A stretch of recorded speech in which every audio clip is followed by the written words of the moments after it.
आता बघणार आहोत महत्त्वाच्या 9 बातम्या। आज होणारी नीट पीजी परीक्षा पुढे ढकलली, परीक्षेची नवीन तारीख लवकरच जाहीर केली जाईल, शिक्षण मंडळाची माहिती।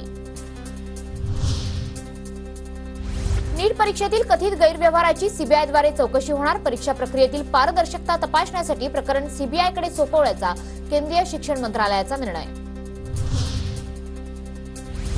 नीट पेपर लीक प्रकरणी मोठी कारवाई, एनटीएचे डीजी सुबोध कुमार यांना पदावरून हटवलं, प्रदीप सिंह खरोटाला एनटीएचे नवीन डीजी।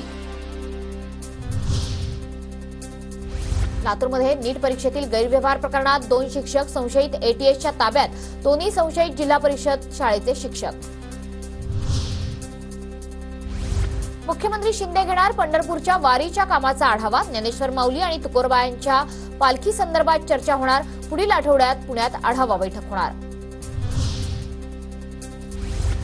जळगावातील आदिशक्ती मुक्ताबाईची पालखी पंढरपूरकडे मार्गस्थ, टाळ मृदुंगाच्या गजरात वारकरी विठुरायाच्या दिशेने निघाले।